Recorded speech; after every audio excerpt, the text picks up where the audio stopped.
Well, we've been recording already. We had our own little side conversation before we get started. But ladies and gentlemen, y'all know what time it is. It's time for another edition of the Still Save Show, where we break down the breakthrough with some of the world's coolest individuals who have what I like to call really, really dope God stories, right? And I feel like we're going to have several stories today. I don't know, because we didn't already jumped into it before the mics got turned on. But I've got today national best-selling author of Made from Scratch, Mignon Francois. I've been dying to say that all day. I was even practicing it in the mirror. I'm just saying. I love that. Oh, but I'm so delighted that you're here in H-Town and, came through to kick it with me. It's coming home for me. I'm not from Houston, but I lived in Houston for about 7 years. Okay. I went to college here. I finished up college here in Houston. What school? I went to Houston Baptist University. What? Me too. You did? Yes, dogs up. It's going down. What year did you graduate? So I left in '08 and then finished up at a school called Full Sail in Florida. But yeah, I spent 3 years at HBU. That's funny because my story is kind of similar, but I finished up at HBU. At Houston Baptist, but I went to Xavier University. Man, you know they changed the name. Yeah, I heard that when I was in the car coming over my Uber, and he was just talking to me, and he told me that they changed the name, and I was like, okay, that goes to show how out of touch I am. However, that's really cool. Well, see, we have so much in common. I'm telling you, right? All these kids, and you're from Houston, HBU. You started a cupcake business. I love cupcakes. Listen, this is good. This is a match made. You took adversity and you turned it into your business. Right. You're all about, making sure that you tell others about God. I promise God that if you make me successful, I'll tell anybody who will listen about what they can do if they believe. Ooh. So I think, I feel it. I think we're channeling. Yeah. See, when he gave me the call, when Dr. Eric Thomas called me, he was like, "Hey, you got to have my girl come to Houston, set her up, make sure she gets on all the radio stations, and especially your show." I was like, "Say less." All right. when he calls you, you drop everything. Yeah. But I was really excited, especially once I started stalking your IG page.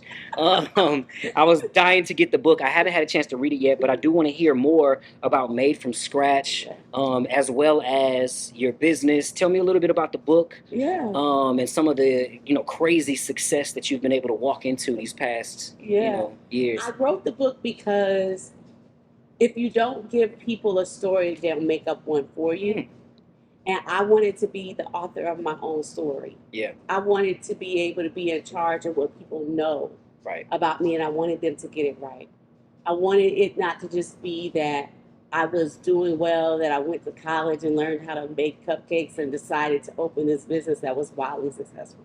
I didn't want that to be my story because that wasn't the story. Yeah. My story is a story of living in less, living in lack, losing everything that I have, and not knowing how to bake, not even out of a box, living in a house with... Hold on, wait a minute. We got to stop right there. You told me you lived in New Orleans for quite a while. Not knowing how to bake, that doesn't add up. I love this, right? So I can cook. Okay, all right. But baking wasn't my thing. Yeah. And I never wanted to be in the kitchen, and period. Come on. I didn't want to be in the kitchen, and my grandmother, when I called her to ask her for help when I first started this, was like, "Why are you asking me about anything in the kitchen?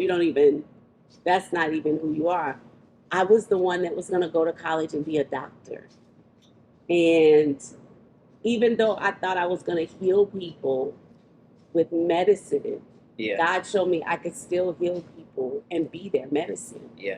Let food be thy medicine, right? Come on. And so the way that I approached how I did my business, how I made my recipes, how we did our cupcakes, all those things began to be healing for the people who came in contact with it.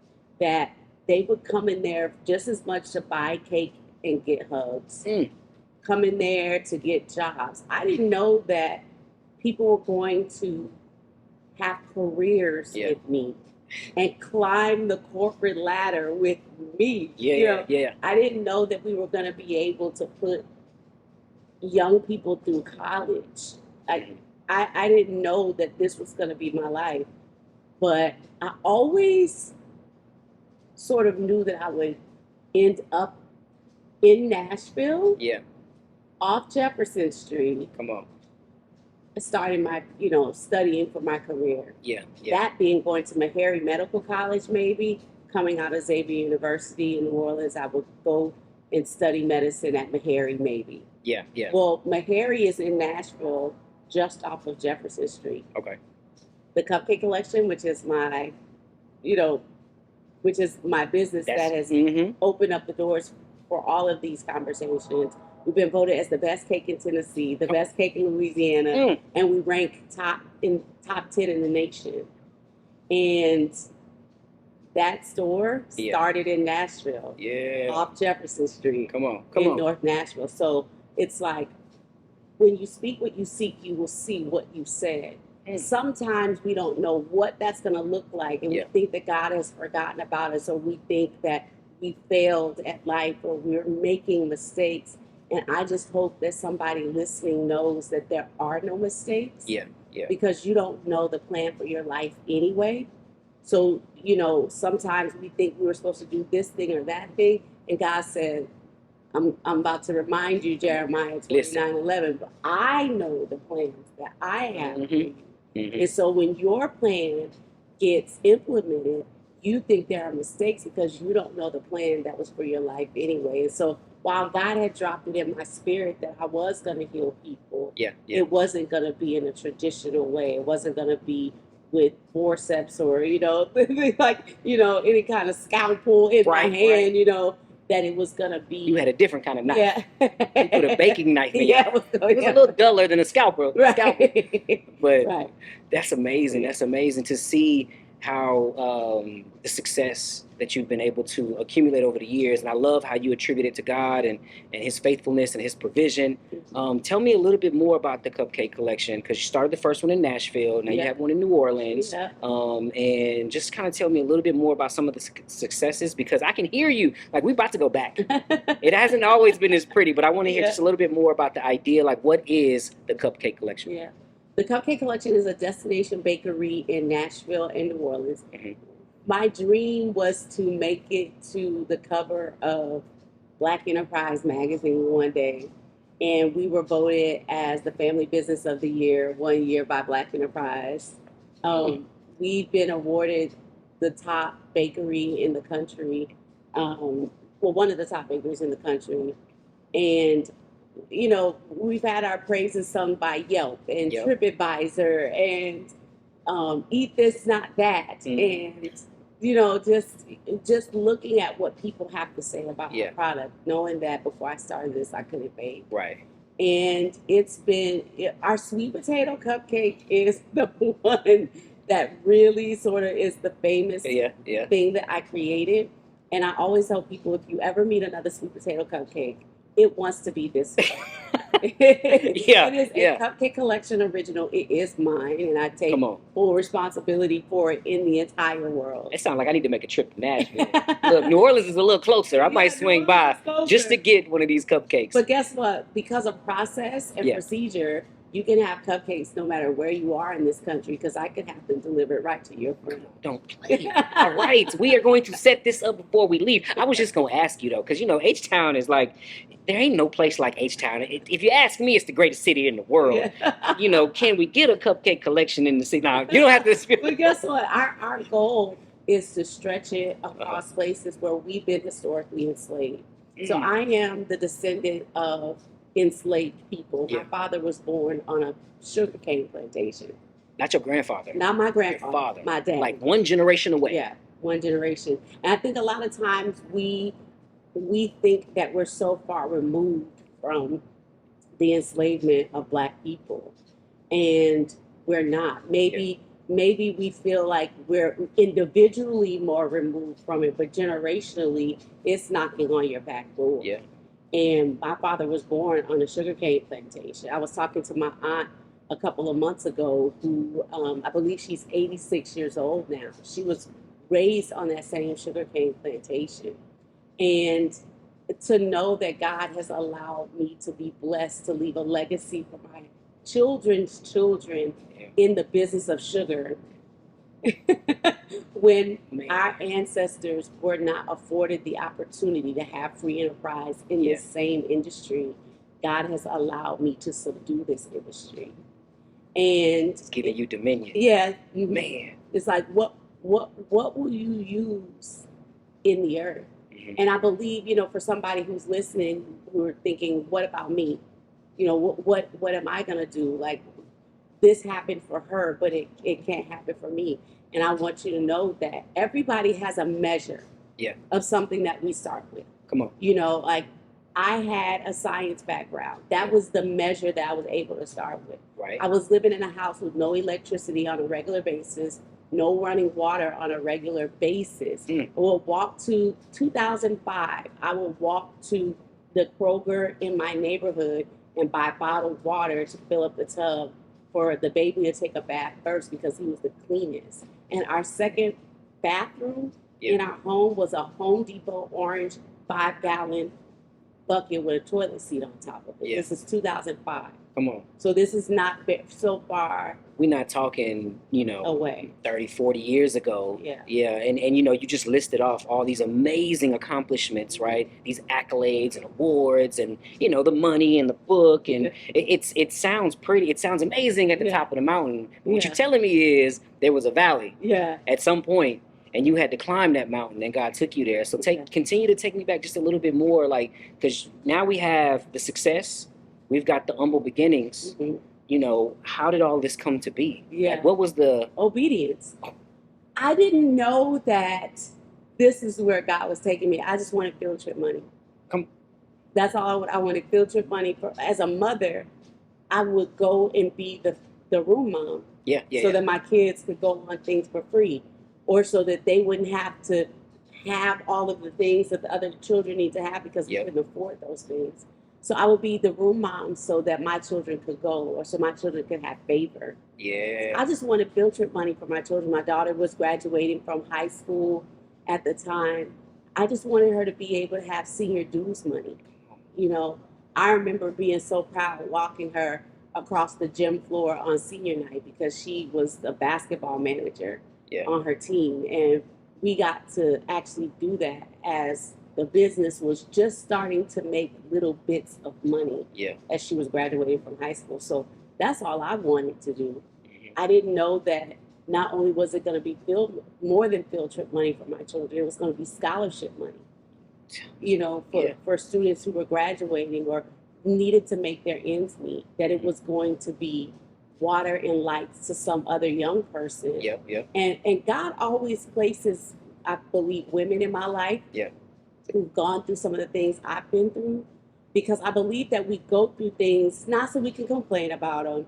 We go through things not so that people could scream our name, but we go through things so we can pull other people out of those same things, so that you can be an example for them about what they can do. If you made it through, you are an example that someone else can make it through. And that's what I hope someone hearing me today understands, that God is no respecter of persons. That I heard Jeremy Anderson say this one day when he was sitting at the table with Anthony O'Neill, and it freed me.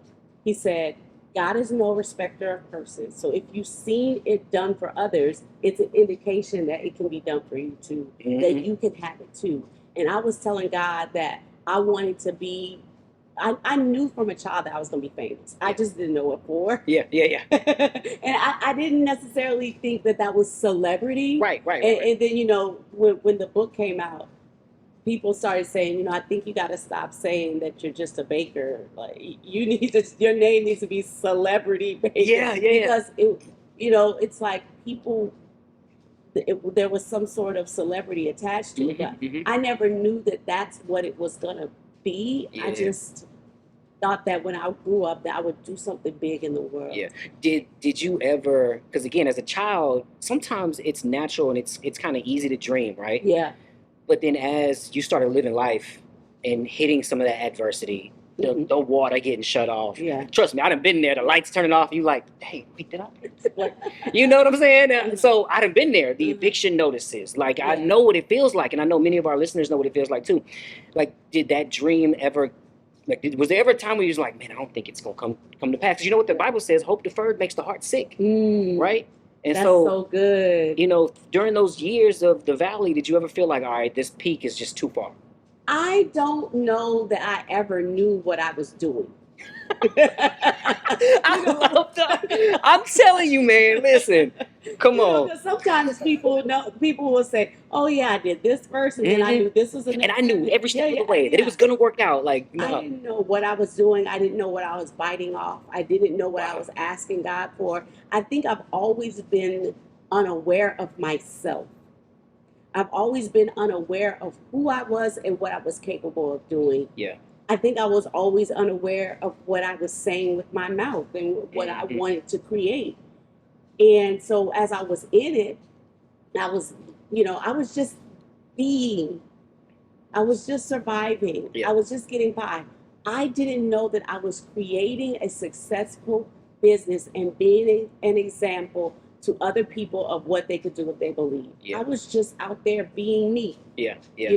I wanted to be great. My parents told us that we were great, that we could do anything. And so when I had children, I told them they were great and that they could do anything. I didn't know that other people weren't telling their children this. I didn't, you know what I mean? And even in the difficult times, my children never went to school and said, "Oh, poor us, we don't have," they knew we lived our lives in front of our children. They knew that we were losing our house. Yeah. They knew if the lights weren't working, it wasn't just because maybe a storm. You ain't tell them no like far-fetched story. Yeah, we didn't try to sugarcoat it. It was what it was. Yeah, right. I think that's super important. And so we lived our lives in front of our children, so they knew when we were losing our house. On the day that I opened the Cupcake Collection in 2008, my home, where the Cupcake Collection exists today, was up for foreclosure sale.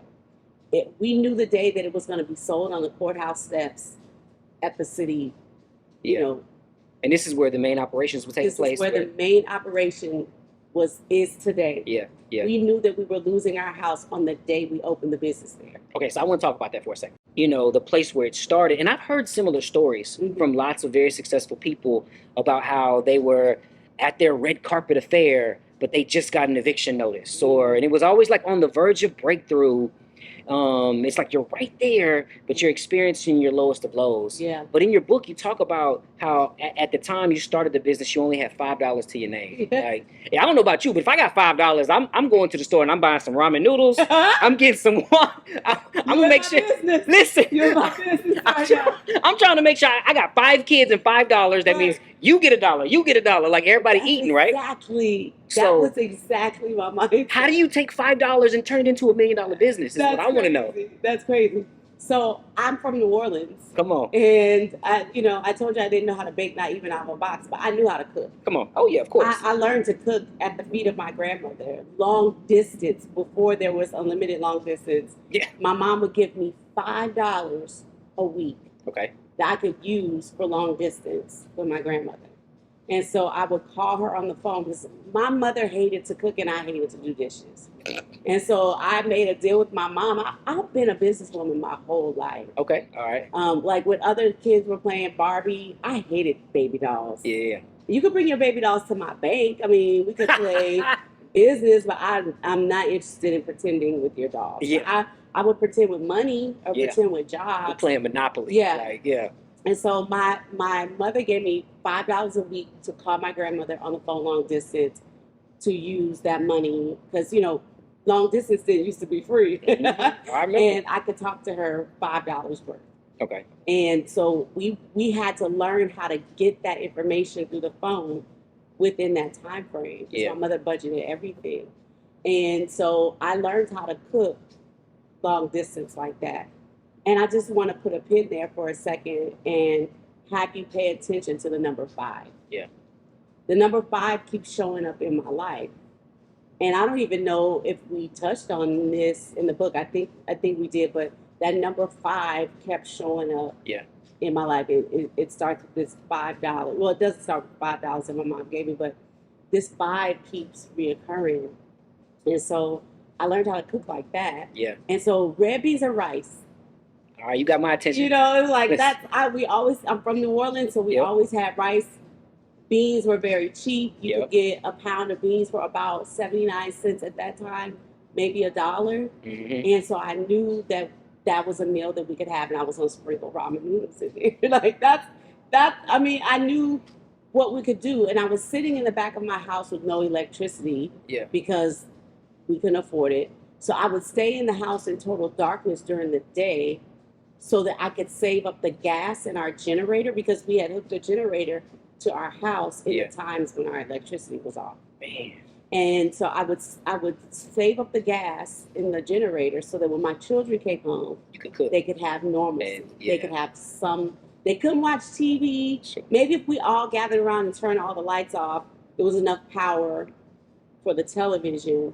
But really, you know, it was just so they could have some sort of normalcy. Yeah, yeah. And I was sitting in the back of my house trying to stuff money in envelopes, trying to pay whatever I could pay, do this snowball effect that a man named Dave Ramsey was teaching how to get baby out, steps. Yeah, how to get out of debt. And I realized as I was trying to put whatever I had into these envelopes, I only had $5 left and I hadn't fed the family yet. And I have 6 children. And at that time, my husband, so there was 8 of us. Yeah. And all I had was $5 and I hadn't fed us when my neighbor knocked on the door. Okay. And she came and she was asking me to make cupcakes for all of her clients. Now, I had been practicing my craft at this point. Right. As my market research was standing in my 8-foot window in front of my house and seeing real estate agents come through the neighborhood. You tearing down one house and building 15, that's customers that are going to be coming to my neighborhood. They need to know I've got a bakery coming soon. Mm-hmm. And they need to be my customers. And so I use my background in science and the things that my grandmother taught me to be able to put together, you know, this recipe. I feel like I'm jumping around. No, you're right on. You hitting on the mark. But you know, my neighbor knocked on the door and asked me to make cupcakes for all of her clients for the season. How'd she know like that I could do it? Right. Like, yeah. Because what made her say I gotta go get cupcakes from you? My children were the only children in the neighborhood. Mm-hmm. She loved them. Like, she didn't know that we were living there without electricity. Sure. No one knew. But she had been encouraging me in what I was doing, and the neighbors loved the product. Come on. At that time, I only had one flavor that I made, and it was something I called a lemon drop. Okay. And we know about lemon drops in Houston, but it ain't cupcakes though. I'm just saying this might be the Still Save show, but listen, after a few lemon drops, we still. Right. Sorry. Excuse me. Well, that was the same thing with my lemon drop cupcake. It was bathed in lemon juice and sugar. I love it. And so my neighborhood loved it, and they coined my house the Lemon Crack House. And so it had been a former crack house when we purchased it. Man, okay. And so that, you know, they felt like now it's been replaced with a new kind of it's been addiction. Redeemed. Yeah. And so she had knocked on my door and said, listen, I'm going to help you, basically. Okay.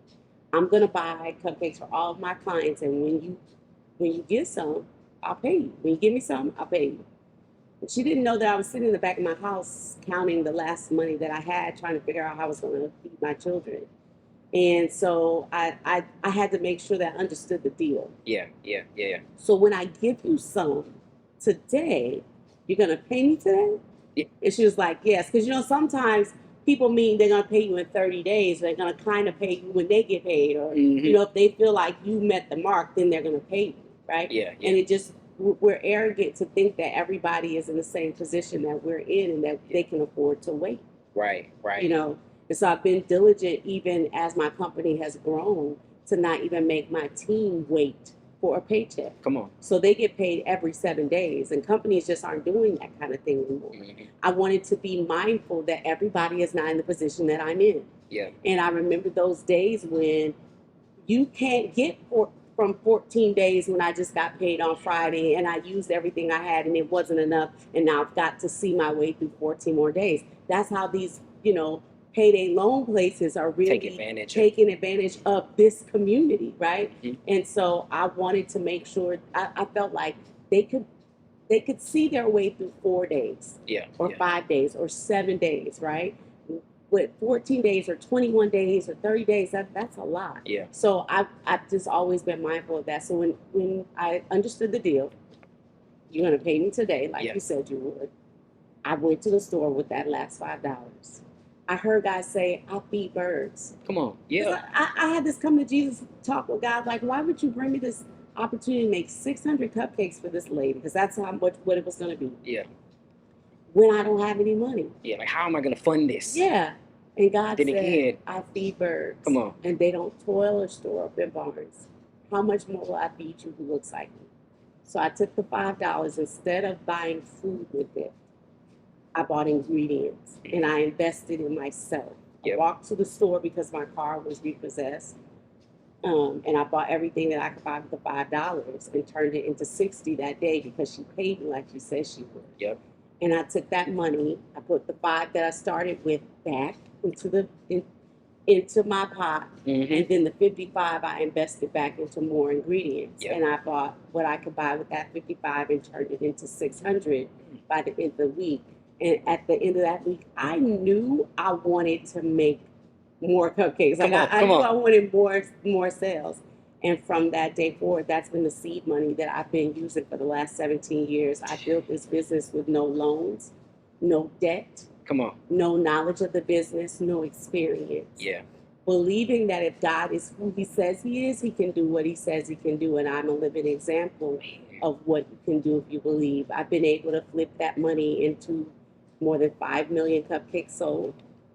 And now when people ask me about investment and, giving me loans and things like that, it has to be, if it's going to happen, it has to be on my terms in the sense that it's going to be about using my money wisely because I don't need it to happen. Yeah, it's funny how, like, you probably needed a loan back then when the lights was out and couldn't get one.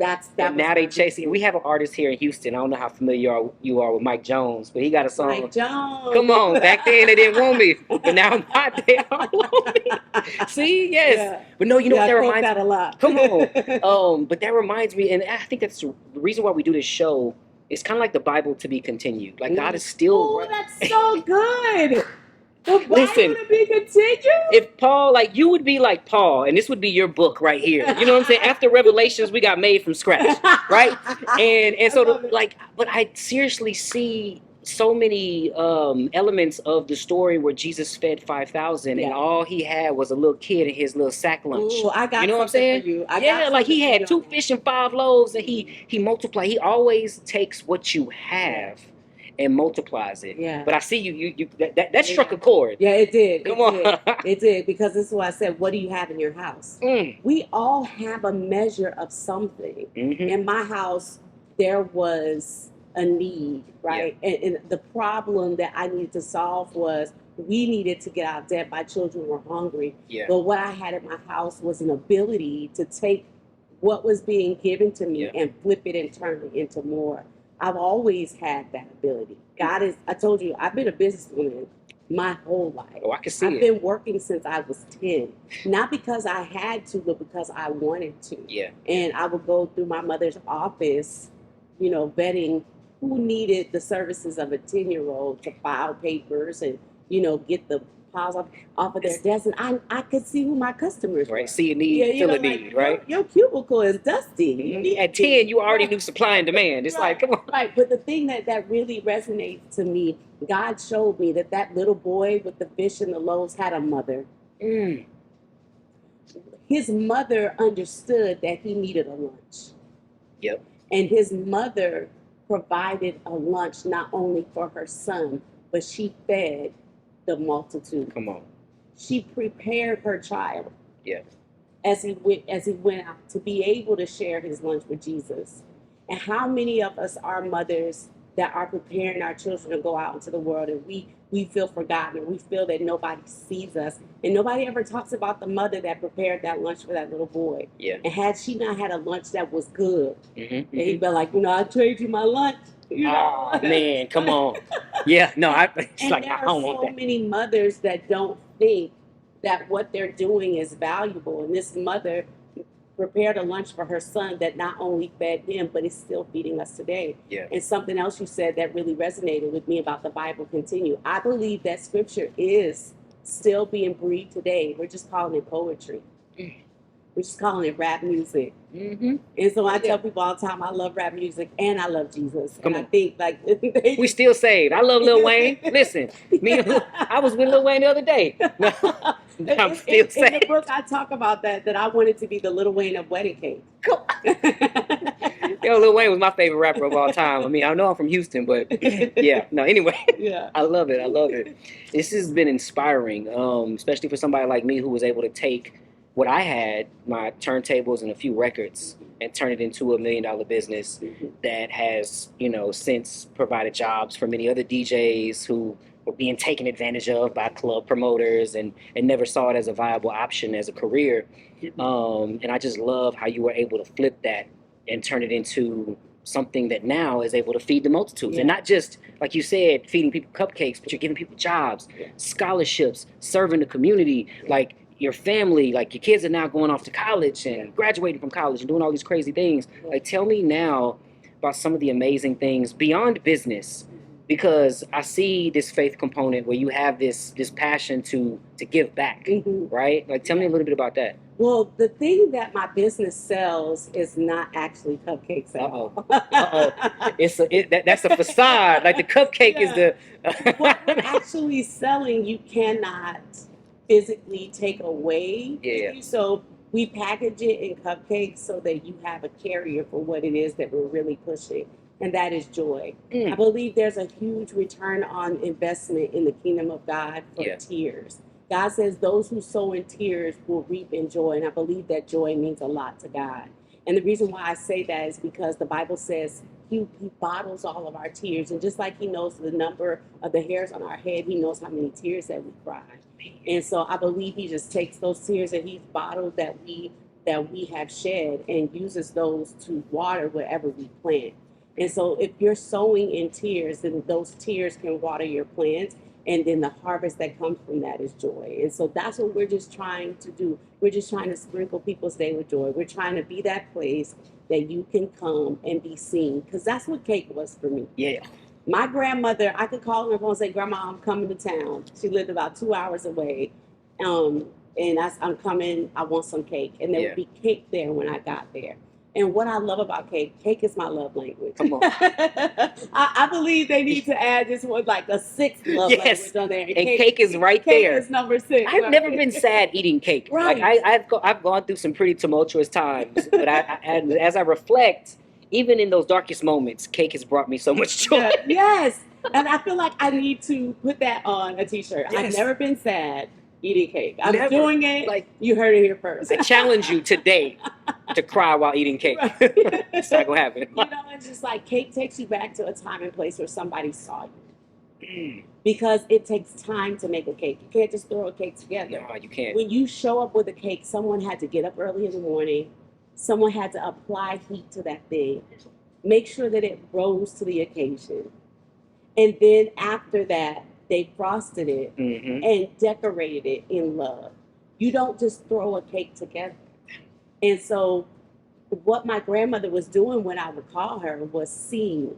Yeah. And it doesn't matter what you're going through. Cake can make it better, right? Oh, you feel sad. That's why we use it at birthdays, celebrations, graduations. When's the last time you went to a baby shower without cake? There's always a reason to celebrate. And that's what I love that God has used my calling to be able to do. And that was the problem that I solved in my neighborhood. There were so many people who had children with allergies, and we were able to say, well, let me see what I can do with that. My science background came back to serve me as I was creating recipes that people could feel good about. Yeah. And so now I've been able to make it in gluten-free. I've been able to do it in vegan. We've even introduced sugar-free recently. And it's just like, if I, could do this, I'd be able to take over the world. And then I did it. It's like, what else is there? It's like those tears and the blood, sweat, and tears and the pain that you went through. It was all for a purpose. Yeah. He definitely put you through that pressure in order to turn you into a diamond. And so, like you said, you leaned back on that science background and all those things that you learned through the valley. Yeah. You needed it when you made it to the mountaintop. Well, so I heard you ask me for some of the success stories. I would say that one of the things that I'm very proud of is that same house that we were losing, I own that house now. And I was recently able to set up a trust for for my granddaughters so that they would actually have ownership of that. So it's actually already been left to them. Yeah. And Yeah. so I'm really proud of that. I've been able to be, voted in my community as a leader. I serve at the Entrepreneur Center, being a mentor to other people who are trying to start and grow businesses. Yeah. My book is now voted as it just hit #1 in new releases on Amazon, and so now we're chugging for that New York Times bestseller to happen. Oh yeah, we got to get there. Yeah, it's always hard for me to toot my own horn, Uh-huh. but those are just the few things that. No, that's amazing. I mean, because think about it. There were many years when you always knew. You said you always had that feeling that success was on the horizon. Yeah. And you just never know when it was going to come to Yeah. pass. And is that kind of where I saw one of the chapters in your book was a lesson in trusting God. Mm-hmm. I always ask a lot of people that I sit down with, because success, you can achieve a massive amount of success without God, Mm-hmm. right? There's ways to do it. There's schools you can go to. Making money isn't hard, Yeah, but right? it won't last. Exactly, Yeah. exactly. So I always ask people, like, where did your faith come into play? How did your faith, and I see like a lesson in trusting God. How did your faith contribute to the success that you have now, Yeah. right? So God, all of this was not just a good idea; it was a God idea. And it was God who was waking me up every morning at the same time to tell me that He wanted to spend time with me and He had something that He wanted to give me. It was in the wee hours of the morning that I got this idea for this cupcake business. Yep. And I believe it came in a conversation that I was having with God. First thing I do when I wake up every morning now at this point is say good morning to God and ask Him a question that I fully expect Him to answer before I put my feet back in the bed. And He's been faithful to do that for me. But there's something I believe about faith. I believe there's different kinds of faith. Come on. I believe there's a faith that says, I've seen this done before, so I have faith to believe it's going to happen again. Right. So you have faith when you lay your head down at night that I'm going to wake up in the morning, because if we didn't, we wouldn't make plans. Yeah. Right. And so I have faith to believe that when I get in my car, that I'm going to make it to the gas station, even if I've just got a little bit of gas left. Because I've done it before. I've ridden on E quite a while. I know I can make it a few miles. I can stick my key in the ignition. It's going to turn on. If it doesn't, then it's not too much of a shock, because I know that I could call the mechanic or just whatever to make my car get fixed. It's a matter of paying for it, right? Yep. So that's faith. It's faith to believe that it will happen. But I believe the kind of faith that God honors is now faith. The Bible says in Hebrews 11:1, now faith is the substance of things hoped for, the evidence of things not seen. I believe that those who hope for something that they already have don't really hope for anything. Yeah. And so if we hope for what we do not have, that's no hope at all. And so the same thing goes with faith. Yeah. That now faith is characterized by what we're hoping we can receive. Yep. And it happens when we move despite the fact that we have enough money, despite the fact that we don't have the education, despite the fact of whatever that we're waiting on to be able to make us ready to receive, right? Yeah. It goes anyway. Come on. And that's what God showed me, that now faith is the kind of faith that taps to the heart of God. And this is what He told me. When you operate in now faith, you actually align yourself with God. And here's why. When God emptied out heaven and gave us His only Son, the one who He loved, He gave us everything that we have. For what reason? That we would have life more abundantly. He said, I'm sending you my one and only Son, and I'm going to suffer without Him for the next 33 years so that you can have your life be to the full. And then yet we do mediocre things. And we live in less, and we don't do the things that God is calling us to do. And God didn't give up everything He had so that we could live with less. And God showed me that when you operate in now faith, you trust Him, that even though it doesn't look like I have enough or that I know what I'm doing, that I will get to that place where you want me to go. And here's why I believe that. NOW, those 3 letters, just switch them around. It's all about your perspective. When you OWN, Your NOW, you will have WON. Come on. Because all we own is the moments that we're in. Nothing else is ours. We could wake up today and when I get back to Nashville, everything I have could have burned to the ground. So all I own is the moment that I decided to sit here with you and inspire someone else about what they can do if they believe. That's what I own, the moment that I was in, to live fully like God intended for me to do. And when I own my NOW, that's when I activate God's heart, because He said, "Oh, she's serious. She's serious. She's trying to match my energy right now." And so when we own our now, that's when we will have one. And I don't believe there was any happenstance that those three letters just change around, put a different perspective on it. You get a whole new word that means something different, but they all, one requires the other. Yeah, when you own your now is when you've truly won. Yeah. Oh, I love it. I love it. I love it. Well, I got one more thing I want to do in order for us to own our now. Yeah. I mean, I'm not going to reveal too much, but I mean, things like $5 in a decision, right? A hard lesson in becoming a leader. The lessons in trusting God. You know, my favorite chapter, deep in the heart of Texas. You know what I'm saying? But you talk about the bakery coming soon, and I won't reveal too much there about how that was an act of faith as well, right? Probably putting up the sign, bakery coming soon, and that's always an act of faith. But here's what I want to know. Right, because we are, we do gotta honor time, and we could probably talk all day and all night. But I want to know personally, with all the successes that you've experienced, coming from where you've come from, and being in the lowest of lows and experiencing the highest of highs. And I know the book is called Made from Scratch: Finding Success Without a Recipe. And I'm pretty sure in certain seasons you probably wish you had a recipe for success, right? But now that you've achieved a certain level of success, God still has so much more for you. I truly believe that.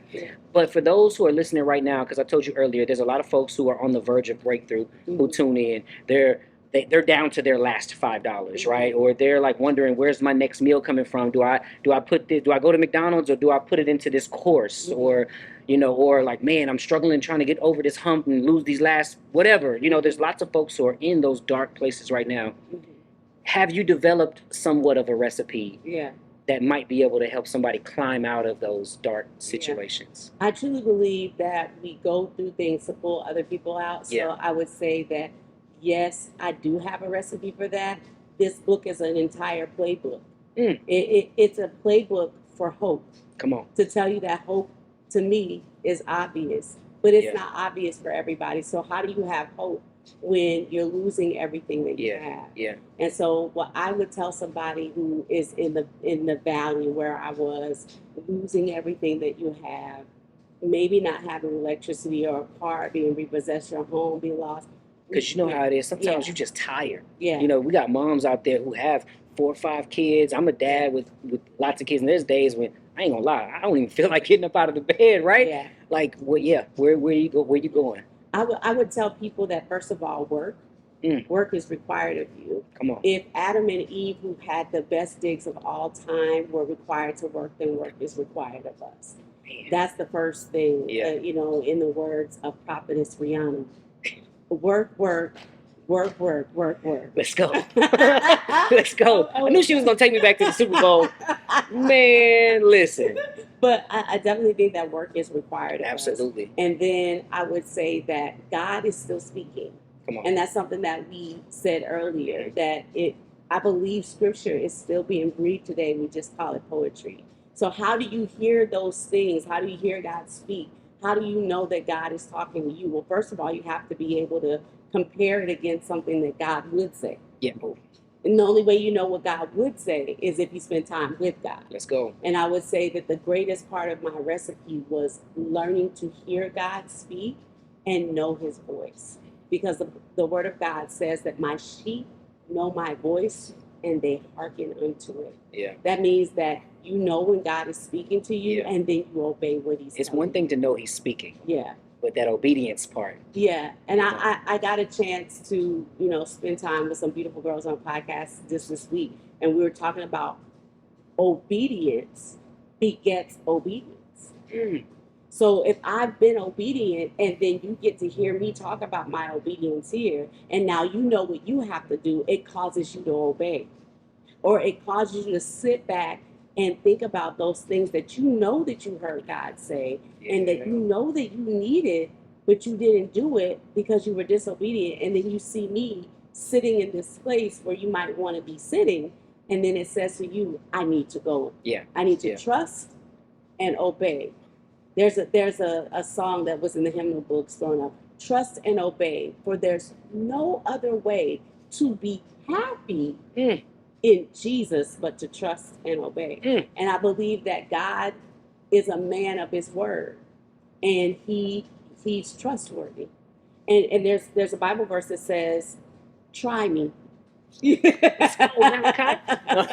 seen t-shirts? Listen, try Jesus, don't come try on. me. You know?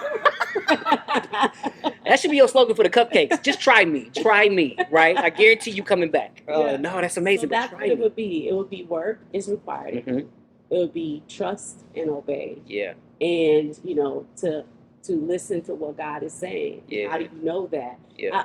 Sometimes we're listening for God to speak in our ear, but we can't hear the voice of God and live. Yeah. So the voice of God sounds like me. Yep. Yeah. The voice of God sounds like you.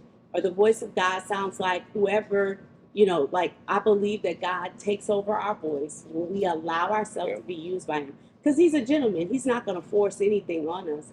But he would say, can I use your voice? Would you go and speak for me? Yeah. Would you allow your life to be used for my benefit?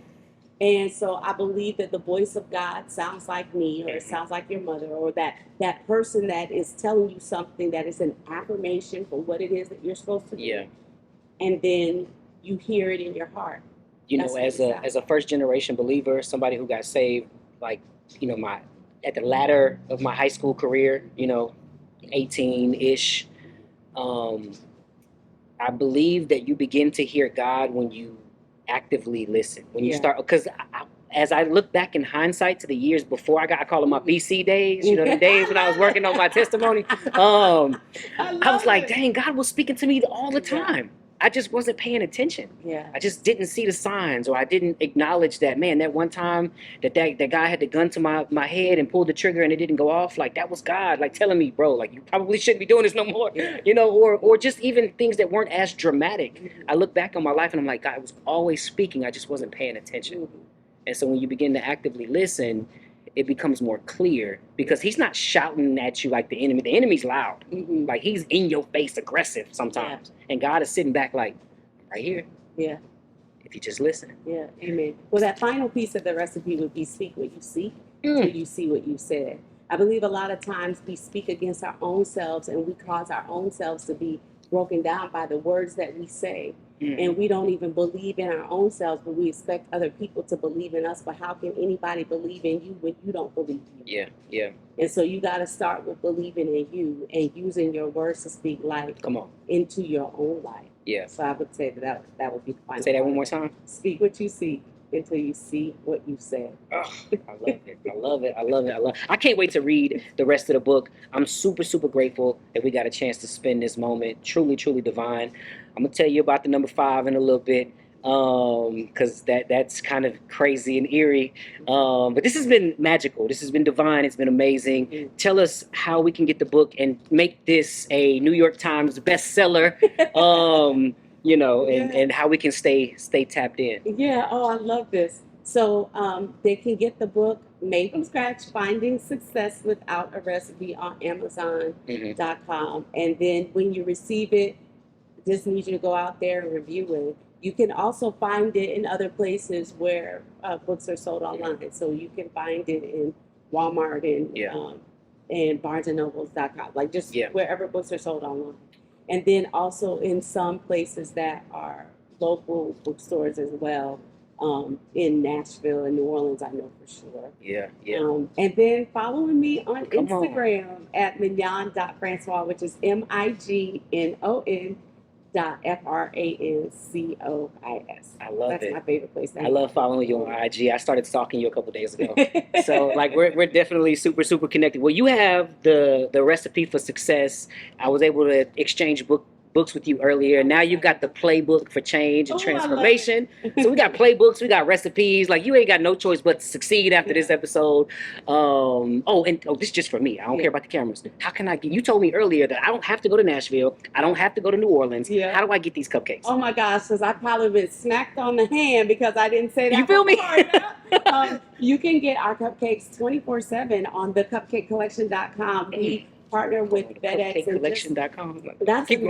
That's another place where, you know, I didn't shout out some of the success of the company. We just won a grant from FedEx. After 11 years of applying for this grant, we finally won. And finally we're seen. And I hope that encourages someone to know, just keep going. Yeah. Just keep trying. It's at some point when you're ready, when it is your time. Because God's not going to let you look bad. He's certainly not going to let himself look bad. Man. And so, you know, when it is your time, you'll walk through the doors at the exact right time. And that's what I love about the word do. Yeah. God says it will happen in due season. And he showed me that do is an adjective, it's an adverb, it's a noun, you know, because due is the exact right amount that is owed. Due is at the exact right spot. Yep. Like due west, east, and due at the exact right time. And so I believe that God is faithful to give you what he owes you. He knows he owes you something. He's going to give it to you. He's going to give it to you when you can handle it. When you can handle it. Yeah. I love it. I love it. Well, I am going to order some cupcakes, and I'm hoping that they will come as soon as I can handle them. I'm ready to handle these cupcakes, man. Listen, thank you so much for hanging out with me. This has been amazing. We have literally just broke down the breakthrough with Mignon Francois. From Made From Scratch. Make sure you grab the book. Please make sure you grab the book. Follow her on IG and order yourself some cupcakes. You will not regret it. That's a wrap. Ladies and gentlemen, thank you so much.